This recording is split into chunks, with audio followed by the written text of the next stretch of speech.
Hello and welcome. My name is Alice Wilcox, your soul architect and energetic alignment mentor, and I'm the host of the Revolutionary Femme podcast.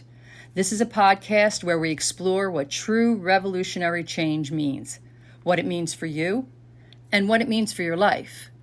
Where playing small and dimming your light are not the energy. It's not the vibe at all. It's where alignment and energetic embodiment come together through human design and somatics in new and really powerful ways. It's knowing that your soul codes are written through ancient wisdom and modern science. It's where we lean in and trust that we know the truth of who we are, and the remembrance of our soul. Because this is not about becoming someone else. This work on the planet is not about becoming someone else. It's about unbecoming everything that we're not. So allow your multifaceted human to reclaim your ruthless authenticity and be empowered to rise. Let's dive in. Today I'm going to be speaking to you about your authority in human design. Your strategy works hand in hand with your authority to really bring ease and flow to your life. If you take nothing else from human design, if you take these two things, it can change your life dramatically. Your authority in human design is really your unique inner GPS. It's that inner guidance system that guides you to your wisest decisions. It's always about trusting even when it makes no sense. It's really your ability to take charge of your life. With any authority, it's about listening and trusting and knowing when you hear a clear yes. The biggest conditioning factor that we all have to deal with is the belief that we should think our way through life. And how much you tune into and use your authority in relation to your energy type will always dictate how much ease and flow that you experience in your life using this tool through human design. So the emotional authority is all about being emotionally clear. Your natural authority really demands that you seek this emotional clarity by riding the wave of emotions before making any decisions. You're meant to really experience the full spectrum of human emotions, riding the wave of emotion all the time. That's how you are. That's how you are energetically built. And the emotional authority is the strongest authority in human design, but it's also a bit delayed because it requires the person to ride the emotional wave and reach that point of clarity before making a decision.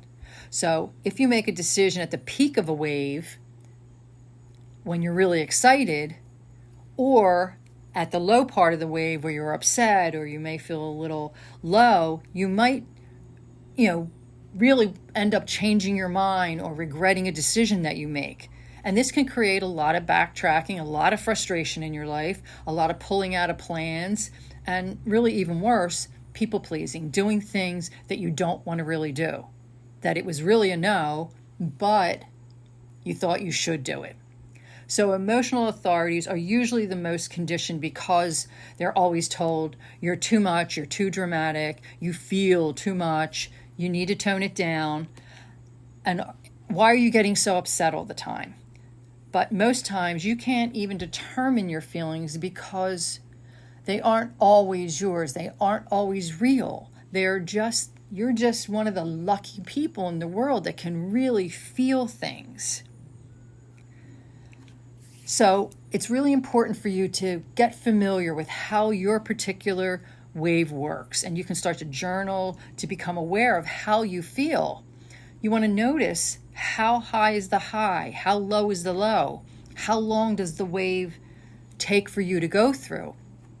Because it is different for everybody. Everybody is not the same. And you can have multiple waves a day. You're always riding this wave of feelings and emotions. And a lot of the times you may never feel 100%. Probably most of the time you won't feel 100%. If you feel between 75 and 85% that it's a yes and it feels good in your body, then that's it. Because you're always feeling emotions. You feel those high highs and low lows of humanity. And you're the kind of person that has consistent access to your feelings. That's why you need to allow for that full course of the wave before you make a decision. You're really meant to take a beat, sleep on big decisions. The right decisions for you are not the ones you love in the moment. They're the ones that you love over time. It takes time to gain that clarity. So a yes can feel like your enthusiasm remains as time goes on, as time passes. It can feel like a sigh of relief. It can feel like an inevitability because the emotional ups and downs have passed, but your knowing remains. That feeling in your body of a yes remains. A feeling of certainty you can't really explain. It can feel like a peaceful, settled knowing that's not jittery or antsy or anxious feeling at all. It can feel like the decision makes you happy to think about it when you're in a neutral mood. You feel better and better about it as time goes on. There are no mental gymnastics that you're taking yourself through over and over and over again. It's something, a yes can feel like you can't stop thinking about it. It's a really relaxed feeling in your body. And all the emotional nervousness has subsided and the heaviness feels like it lifts. So the beauty of the emotional authority is that you feel emotions and not everybody does. I hope you enjoyed today's episode. If you did, please remember to like and share it. You can find me on social media, Alice Wilcox on Facebook, and on Instagram at Soulline Beauty. Thanks for listening. Until next time, bye for now.